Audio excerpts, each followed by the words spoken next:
May 17, 1945. The transport ship groaned against the Dover quayside as salt spray misted over the deck where 43 German women stood in silence. Their field grey uniforms hung loose on frames that had known months of insufficient rations. Some clutched thin blankets against the Channel wind. Others simply stared at the white cliffs rising before them, those legendary chalk faces they had been taught to fear and despise. The eldest among them, a former Wehrmacht auxiliary named Greta Hausmann, later wrote in her diary that the cliffs seemed to glow in the afternoon light, as if England itself was made of something other than the ash and ruin we had left behind. These women were not combat soldiers. They had served in support roles throughout the Reich's final years: telephone operators, clerks, nurses in field hospitals, administrators who kept the machinery of war documented and ordered. Some had volunteered with idealistic fervour in their youth. Others had been conscripted as the war consumed more lives and needed more hands. Now they were prisoners, stripped of purpose and nation, being ferried into the heart of the empire their Führer had promised to crush beneath the boot of the 1,000-year Reich. The war in Europe had ended 9 days earlier. 9 days since the signatures dried on the unconditional surrender.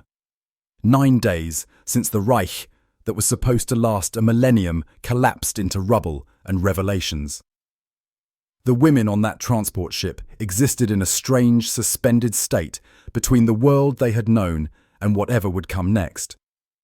They had been told Britain was on the verge of starvation, its people desperate and savage, its cities levelled by the Luftwaffe's righteous fury, its empire crumbling from the rot of democracy and Jewish influence. They had been told that English women sold themselves for bread, that children begged in the streets, that the island nation was one German thrust away from total annihilation. None of them were prepared for what they would see. The docks at Dover bustled with activity that suggested anything but a defeated nation. Stevedores moved cargo with practiced efficiency. Royal Navy personnel walked with straight backs and clean uniforms. The warehouses appeared intact, functional, ordinary. A lorry passed bearing the markings of a tea company, an image so mundane and peacetime it seemed impossible. Greta Hausmann noticed a dock worker eating an apple, taking casual bites between shouted instructions to his crew. An apple. Fresh fruit, consumed without ceremony or desperation. She had not seen anyone eat fresh fruit so carelessly in 3 years. The women were loaded onto buses with worn but serviceable seats. Through the windows, Dover revealed itself not as the bombed wasteland of propaganda films, but as a functioning port town. Damage existed, certainly. Gaps in rows of houses where German bombs had struck, cratered roads that had been repaired, scorch marks on surviving structures. But the town lived. Shops displayed goods in their windows. A bakery's sign promised fresh bread daily. Children walked home from school in clusters, laughing about something one of them had said. An elderly woman swept her front step with the focus of someone who believed in the continuity of ordinary life. The buses climbed away from the coast and into the Kent countryside. Here, the contrast between expectation and reality became almost painful in its clarity. The fields were green, not the desperate green of untended growth, but the managed green of agricultural intention. Sheep dotted the hillsides like scattered clouds. Hedgerows divided the landscape into an orderly patchwork that spoke of centuries of cultivation. A farmer guided a horse-drawn plough across a field, turning soil for planting, participating in the ancient cycle as if no war had attempted to interrupt it. One of the younger women, barely 20, began to cry silently, not from fear or relief, but from confusion. Everything she had been taught suggested this landscape should not exist. The British should be starving, their farms barren from blockades that never materialized, their people broken from aerial bombardment that was supposed to have crushed their will. Instead, the countryside resembled the idealized rural scenes from her own childhood picture books, the pastoral fantasy the Reich had promised to create through conquest and purification. The buses passed through villages where pubs displayed flowers in window boxes. They drove through market towns where vendors sold vegetables to housewives carrying shopping baskets. They navigated around a herd of cattle being moved from one pasture to another, an operation requiring such normalcy of infrastructure and supply that it mocked everything the prisoners had been told about Britain's impending collapse. By the time they reached the internment camp near Kempton, dusk had settled over the English countryside with a gentleness that felt like a reproach. The camp itself was basic, rows of Nissen huts surrounded by wire fencing, but it was clean, organised, and guarded by soldiers who looked neither starving nor defeated. The women were processed efficiently, given thin mattresses and grey blankets, assigned to dormitories that were cramped but weatherproof. The first meal arrived that evening. The sight of it triggered something close to collective shock. Bread, margarine, tinned meat, potatoes, tea with milk and sugar. Not abundance, certainly. Britain remained under rationing, carefully managing resources to feed its population and help rebuild Europe. But this was a nation feeding its prisoners adequately while managing its own scarcity. The contrast with Germany's final months, when even loyal party members scraped for scraps, when the ration cards promised calories that no longer existed, when hunger became as familiar as cold, made the simple meal feel almost accusatory. Greta Hausmann wrote that night, "We ate in silence, each bite raising questions we are not yet ready to speak aloud. If this is how the defeated enemy feeds its captives, what did we become while claiming to build a better world?" The following days brought more quiet revelations. The British Guards were professional but not brutal. They followed rules that seemed to apply equally, without the arbitrary cruelty that had permeated the Reich's final years. When one prisoner fell ill with fever, she was taken to the camp infirmary and treated by a doctor who examined her with the same care he might show any patient. Medicine was administered. She recovered. The camp library offered books in German, not propaganda, but literature, Goethe and Schiller, Heine and Mann. Works that had been banned or burned, made available to prisoners in a land they had been taught to see as culturally inferior. Some women approached these books with trembling hands, recognizing authors they had learned to name only in whispers, if at all. A Red Cross representative visited weekly, checking on conditions and facilitating messages to and from families. The very existence of such oversight, the assumption that prisoners deserved humane treatment and communication with loved ones, contradicted every lesson about British ruthlessness. The women had been taught that the British were hypocrites who preached civilization while practicing colonial barbarism, that their rules applied only to themselves and never to those they conquered. Yet here were the rules, being followed, applied to German prisoners, even as the full horror of German camps emerged in newspaper photographs that the guards did not hide. Those photographs became mandatory viewing.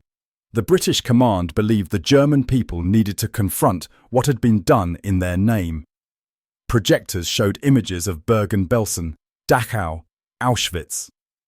The women in the Kempton camp sat on hard benches in a recreation hall and watched as the screen displayed evidence that unmade the world they thought they knew. Skeletal prisoners behind barbed wire, mountains of corpses, gas chambers disguised as showers, the organised efficiency of industrial murder, eyewitness testimony from British soldiers who liberated the camps, their voices hollow with the trauma of what they had seen. Survivors who weighed less than children, their eyes holding horrors that would never fully leave them. Some of the German women claimed not to have known. Others admitted they had heard rumours but dismissed them as enemy propaganda. A few had suspected but lacked the courage to ask questions.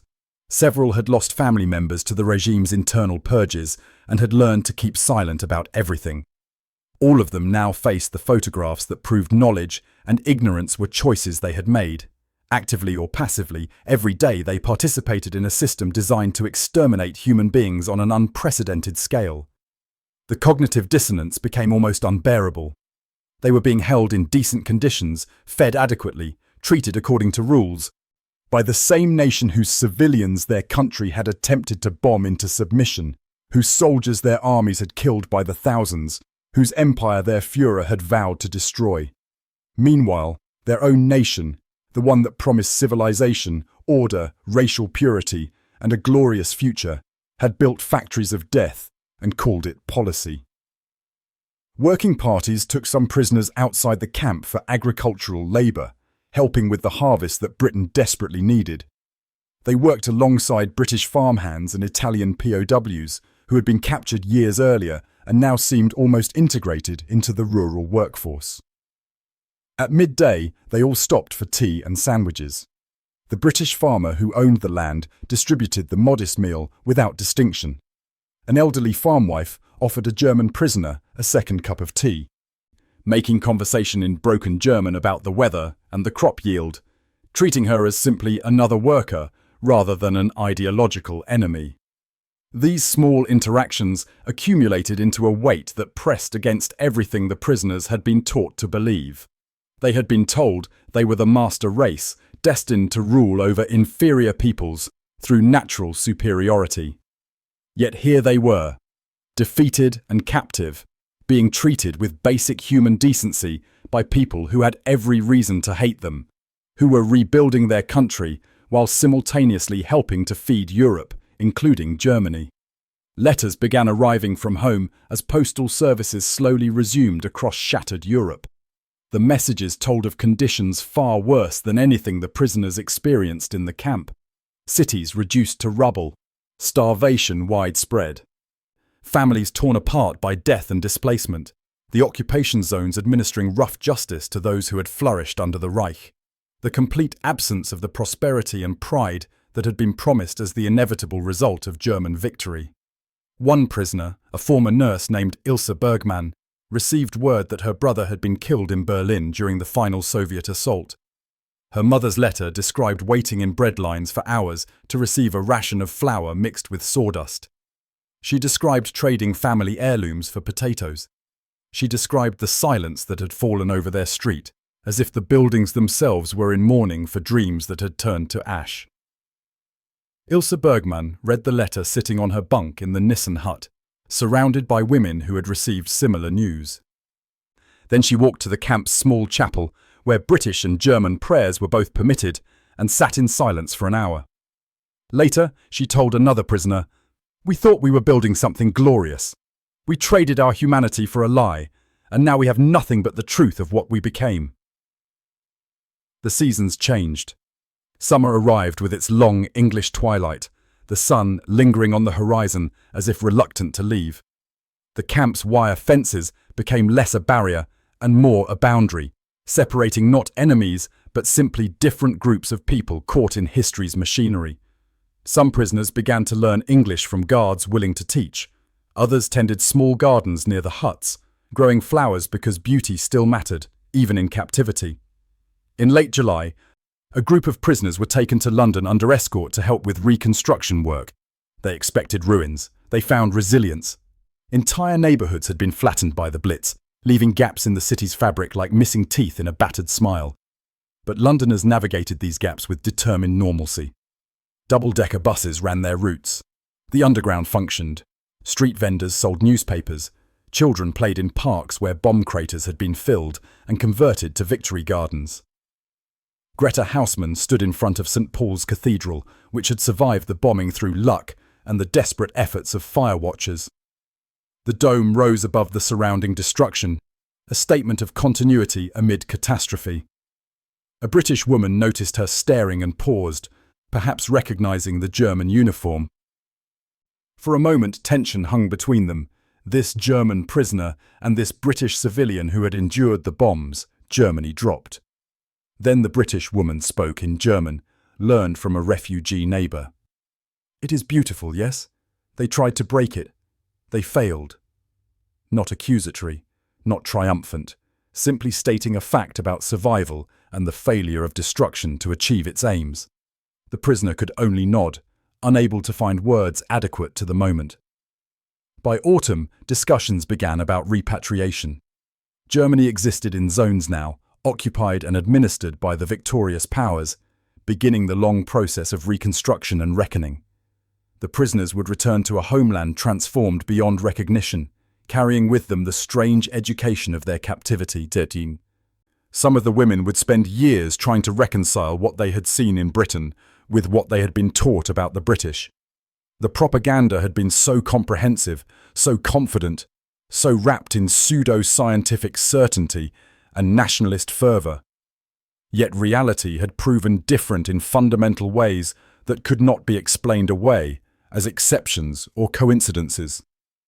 They had been taught that democracy made nations weak. Instead, they saw a democratic nation endure total war and begin recovery while feeding prisoners according to rules it imposed on itself. They had been taught that racial purity created strength. Instead, they saw a diverse empire mobilize unprecedented resources and sacrifice to defeat fascism. They had been taught that the British were decadent and dying. Instead, they encountered a culture that bent under pressure but did not break, that maintained its institutions and values even in crisis.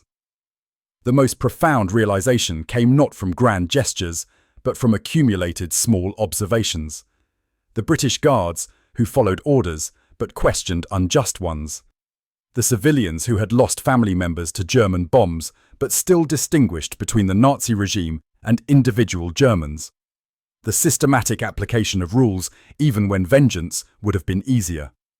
The assumption that prisoners remained human beings deserving of baseline dignity. These were not the actions of a weak or dying civilization. They were the expressions of a culture that believed principles mattered even when, especially when, they were difficult to maintain. The British were not perfect. Their empire had its own crimes and hypocrisies, but in the specific context of how they treated captured enemies while recovering from existential threat, they demonstrated something the Reich had never understood, that true strength includes restraint, that civilization requires the consistent application of mercy even toward those who showed none. Greta Hausmann's diary entries from late 1945 reflect the transformation.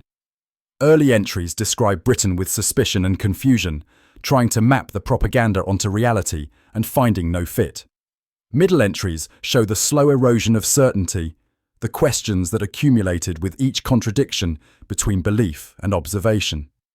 Late entries attempt to grapple with complicity and awakening. We were told we served the highest ideals. We believed we were building a better world, one where strength and purity would create prosperity and peace. We believed the enemy was weak, corrupt, dying. Every belief has proven false. The strength we claimed produced only death. The purity we sought required extermination. The prosperity we promised became starvation. The peace we envisioned was eternal war. Meanwhile, the enemy we despised has shown us what we refuse to become, a society that maintains its principles even in darkness, that treats enemies with more humanity than we showed friends. As 1945 became 1946, repatriation began in earnest. The women returned to a Germany divided and devastated, carrying memories of their brief captivity in Britain like contraband truths. Some would speak of their experiences openly, trying to help their countrymen understand the magnitude of what had been done and what had been lost. Others would remain silent, unable to bridge the gap between what they had seen and what their fellow Germans could accept hearing. But all of them carried the knowledge that totalitarian certainty had betrayed them completely. They had been promised greatness and given horror. They had been promised victory and given ash. They had been promised that their enemies were inferior and instead found themselves treated with decency they had not extended to others. The British countryside they had seen from those buses in May 1945, green and ordered and ongoing, became a kind of reference point, a measure of what endurance looked like when not wrapped in grandiose promises. Britain had not pretended to build a paradise. It had simply continued being itself, flawed but functional, stumbling but standing, maintaining the ordinary rhythms of life even as bombs fell and death accumulated. Years later, historians would analyze the post-war period through economic data and political treaties, through the mechanics of occupation and the structures of rebuilding. But for those who lived it, the transformation often came in smaller moments. a prisoner given tea by a farmer's wife, a meal that met basic needs without fanfare, a guard who followed rules even when no one watched. The simple, stubborn persistence of ordinary decency in extraordinary circumstances. The German women who saw Britain in those months after victory carried these images back to a homeland that needed them, even if it could not yet know why. They had learned that propaganda, no matter how sophisticated or pervasive, eventually shatters against the weight of accumulated truth. They had learned that ideology, no matter how appealing its promises, must be measured against its actual results. They had learned that nations reveal their character not in how they treat friends and citizens, but in how they treat defeated enemies when vengeance would be easier than justice. The white cliffs of Dover, glowing in the May afternoon light as the transport ship docked, became a symbol for some of these women, a threshold between the world they had known and the world that actually existed, a boundary between comfortable lies and uncomfortable truths, a mark of the moment when certainty began its slow collapse into understanding. The British had not tried to convert them, had not lectured them on democracy or freedom or the virtues of their system, had simply existed in all their imperfect, enduring complexity and let reality speak for itself. Sometimes that is enough. Sometimes the most powerful argument against totalitarianism is simply the persistent existence of alternatives, the demonstration that other ways of organizing human society can endure crisis without abandoning the principles that make them worth defending. In the end, the comfort girls, those women who had served the Reich in supporting roles, who had believed its promises, who had awakened to its lies, learned a lesson their former leaders never understood. That comfort does not come from certainty or purity or strength without restraint.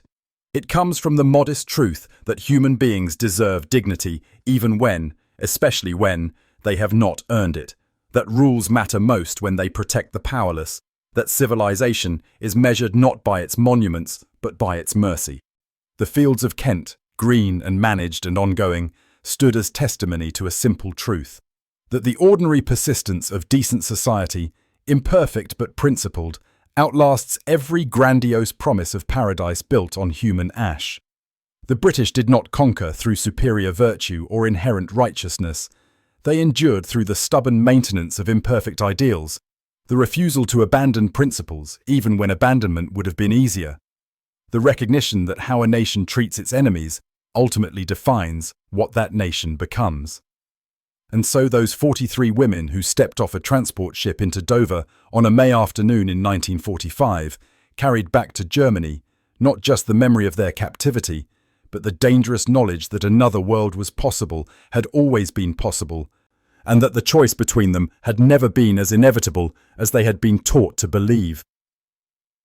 In the contrast between promise and performance, between propaganda and reality, between the world the Reich tried to build and the world that actually endured, lay a lesson about the cost of certainty and the value of the humbling truth that no nation, no matter how convinced of its righteousness, holds a monopoly on civilization or its survival. The cliffs of Dover glowed white in the failing light, and on the buses climbing away from the coast, women raised under one ideology began the slow work of understanding what it meant to have been so comprehensively wrong. The journey from that understanding to something resembling wisdom would take years, decades, lifetimes. But it began there, in that collision between expectation and evidence, between what they had been told and what they could not deny seeing. And in that beginning lay the seed of the only redemption possible after such catastrophic error: the willingness to look, to see, to remember, and to speak the truth about what looking and seeing revealed.